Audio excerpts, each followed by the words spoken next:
morning, Mike. It's been an amazing experience to come to you at Cleveland Clinic. These 2 weeks have been, we've been able to see a plethora of TARs and all the complex surgeries, and thank you so much for keeping it so good for us. You made us feel comfortable and very nice. Thank you very much. So on the behalf of the AWR surgeons community, me and Ramana sat down and have prepared a bunch of questions for you to inspire the next generation of AWR surgeons. So first and foremost, what do you suggest to all those guys venturing into the field of complex hernia and abdominal wall reconstruction? Well, I think the most important thing to realize is kind of what's in the question is that it is a field. It takes a lot of effort to learn how to do these things. I think that it's much more than just a technique. It's an approach to patients. It's an approach to a disease. And I think you really want to commit to all the aspects of that, and the preoperative care, the prehabilitation, the intraoperative care, which I think a lot of us as surgeons tend to focus on, is just the technique, and then the perioperative care, and then the post-op and long-term care. And I think, as you both have learned, there's a lot of things that happen to these patients in the operating room, post-operatively, in clinic. And so I think there's just a whole lot of things to learn and to commit yourself to that understanding, to really venture in to give patients the best outcome they can possibly get. So these questions are just randomized. Sure. So what is the role of biological meshes and combination biological meshes currently? Would you use them currently if you have a contaminated case vis-a-vis based on your COBRA trial versus a macroporous mesh, would you use? Okay, so I think the broad answer is we don't have a lot of randomized controlled trial data to really understand in a very granular way how different meshes perform. And I was involved in the COBRA trial. I was also involved in the RICH trial. Just to be specific about it, so the COBRA trial was a absorbable synthetic material, the BioA, and then the RICH trial was Stratus, a porcine biologic non-cross-link mesh. Both of those studies, I think, were good studies. They gave us further understanding about that material, but both of them lacked a control arm. And so I think because of that limitation, it's impossible to say right now whether one mesh is better or indicated, particularly in contaminated fields. Just as a little preview, we have completed, it's taken us 5 years, it's been a lifetime work of mine, feels like. We now have a randomized control trial of a biologic, it's actually Stratus, versus the medium weight polypropylene mesh in CDC class 2 and 3 wounds, so clean contaminated wounds. That trial has completed enrollment. It's 252 patients. We have about another year and a half until we meet our final endpoint. So I think once we have that, we'll be able to know with good head-to-head data, the good and the bad of a biologic and a macroporous. But the specific answer to your question is, I think right now, all three classes are okay to use in a contaminated field. I think if you just take it one step further, if you're in a contaminated field, probably the most important question to ask yourself is, do I need to fix the hernia right now? And should you just stage it? And I also think that if you can stage it and come back another day in a clean field and use synthetic mesh, that might ultimately be the best. Okay.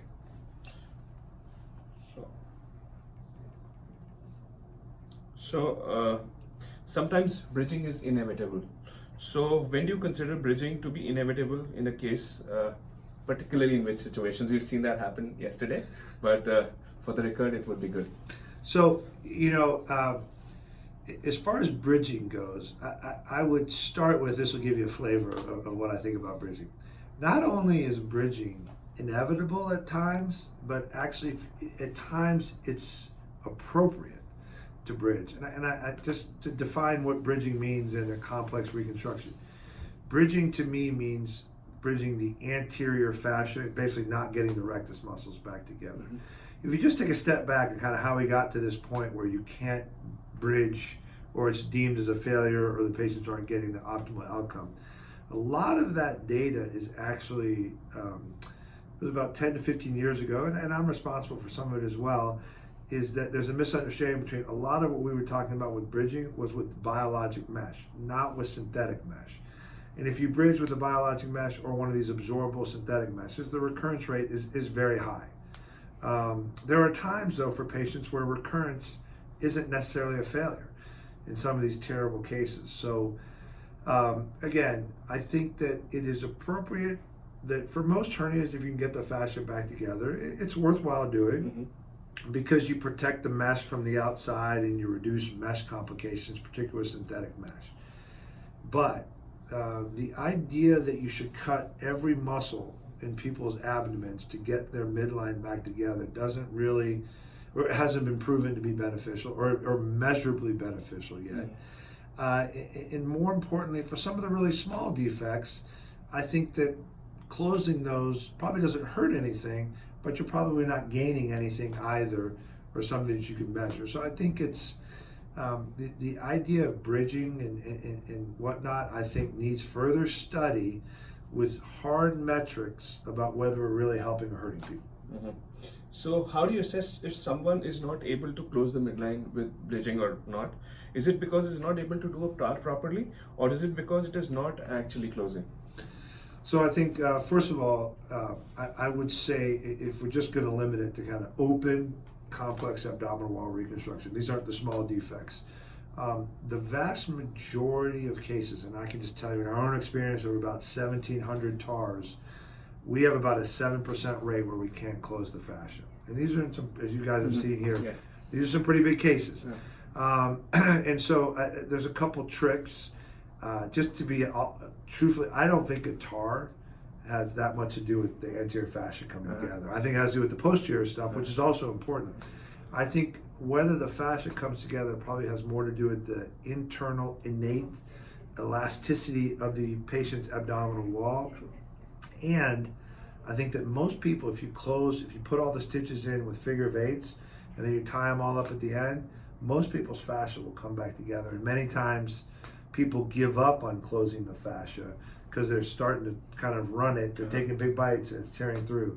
So as I think you've seen us do, if you put the figure of eights in and close them all at the end, it's pretty remarkable how many people will come back together. Whether or not, predicting whether people will come back together, I think it takes years of experience, and I'm not always accurate about it, but I think most people do come back together with standard measures. Okay, so we were talking about some criteria that you're coming up for functional assessment of patients post-TAR. What is it? So I think we've developed and used something called the Hercules score, which is basically a functional patient 12 questions. It comes up with a number score, and the higher the number is, the better the function, the lower the number, the worse it is. And this has been used in multiple studies. That is a nice way to figure out whether you are helping people's perceived function. Obviously, you can use Biodex, which really measures your core strength.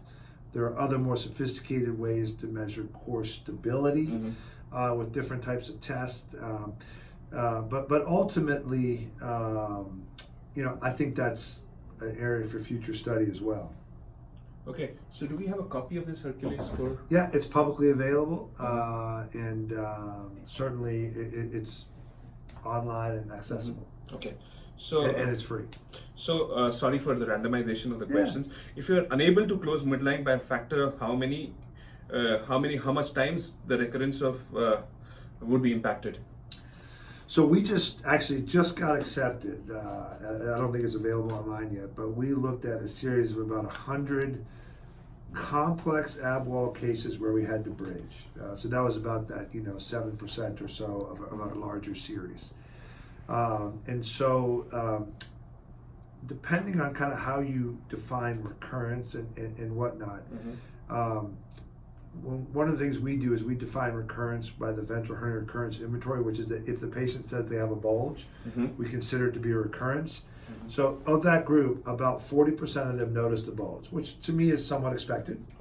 As far as CT evidence of recurrence, it was about 10%. And most of those were central mesh fractures, because these are obviously challenging cases.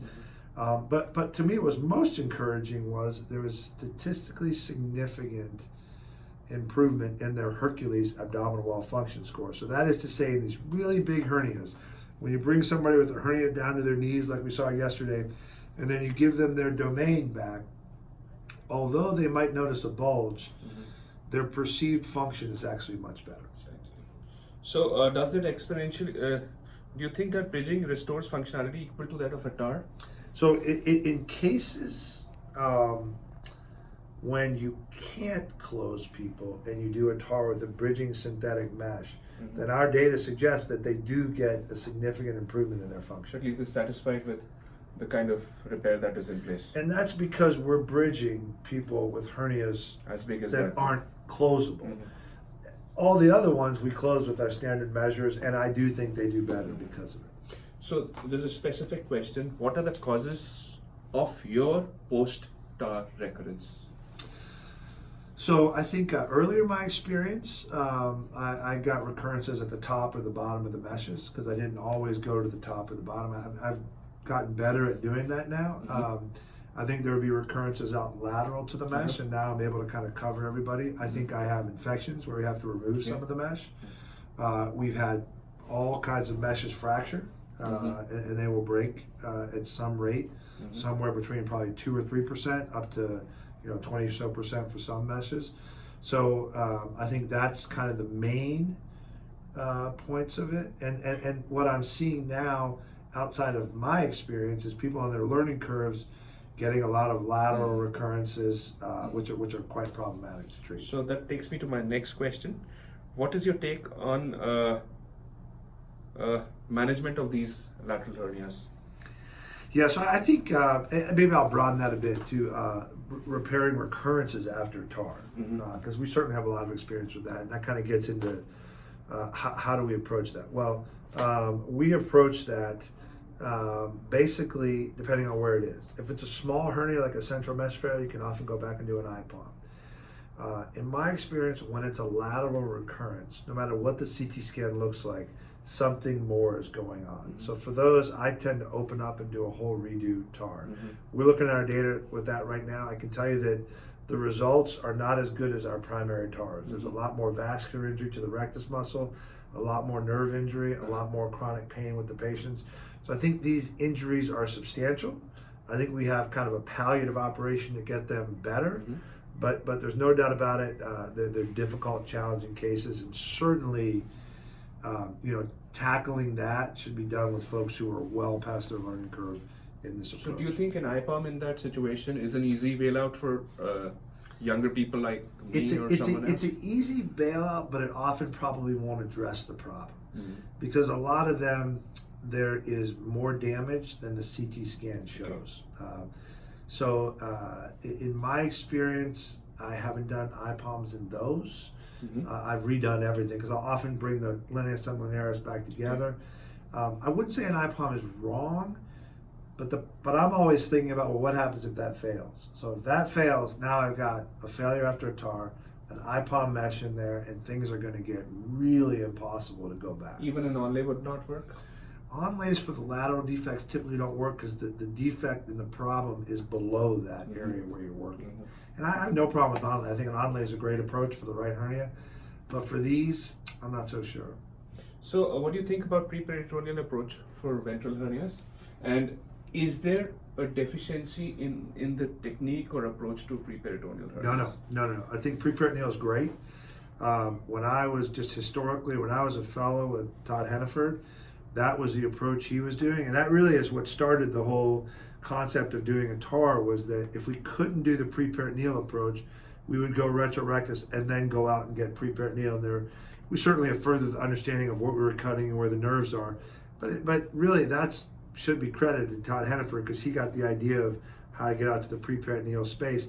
And the thing about the preperitoneal operation is it's very difficult to get the peritoneum off the posterior rectus sheath.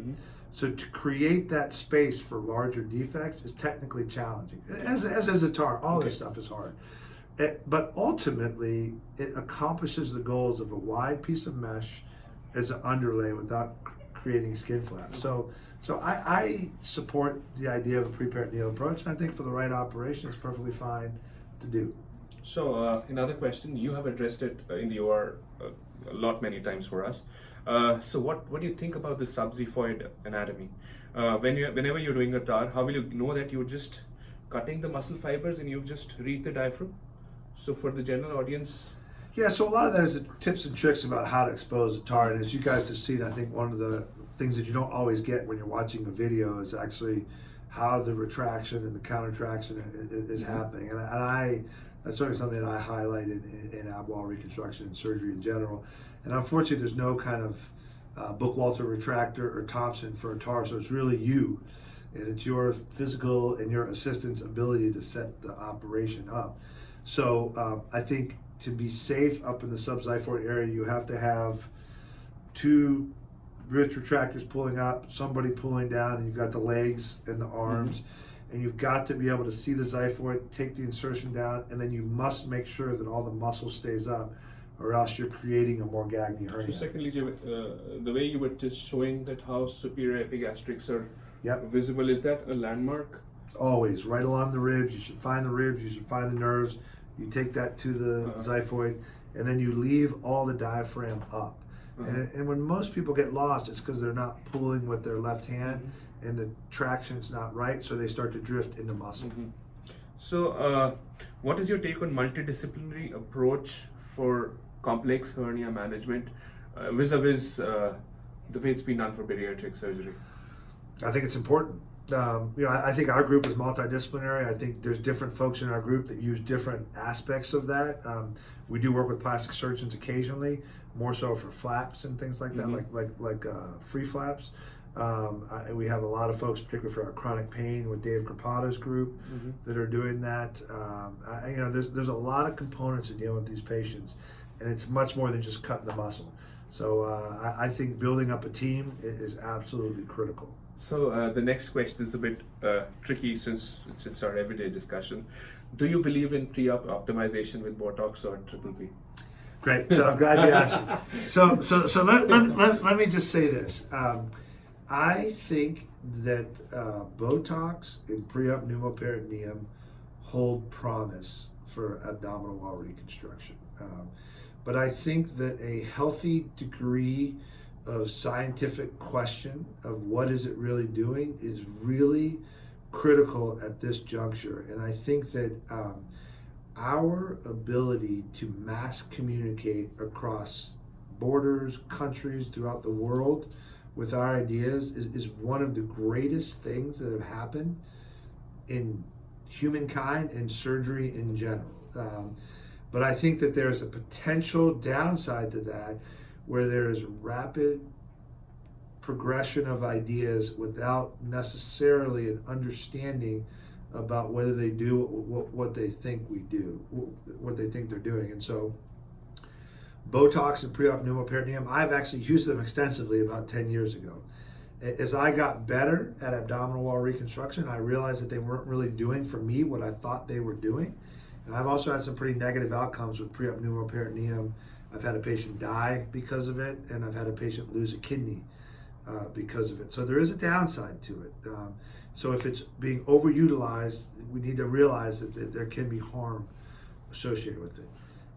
Having said that, in our practice, as I said before, 93% of the patients we're able to close without these measures. In the 7% that we can't close, I would be interested to do a trial to see if Botox would allow us to close those patients. As the folks you saw me do yesterday, I don't think that's the case. I don't think that's the case. But I would be willing to study that. But I would encourage everyone that before you jump on to use Botox and pre-op pneumo, realize it's not going to make the operation any easier. And at the end of the day, you're going to need to do a complex TAR and do it well. So a lot of the folks that I see, when I see people showing me what they're doing it, are people that we close here every day without it. So I ultimately think it needs to be studied, and I hope that surgeons kind of question it and wait for some data to support that it is actually doing what we think it's doing. So what are those 7%? What did you do for those 7% you said that you're not able to close? We bridge them with synthetic mesh. So is it ever that you have ever been ever left an open abdomen post TAR or anything?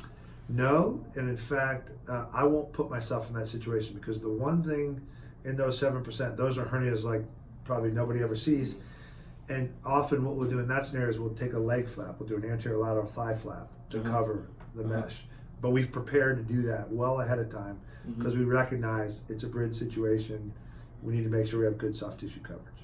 So what is your current indication of a limited TAR or a reef stopper? So I always think you should start with trying to do a reef stopper if you can. I in my practice, I don't see a lot of people who are candidates for that. But I think that if there's enough coverage and the posterior sheath comes together without tension, you should stop there.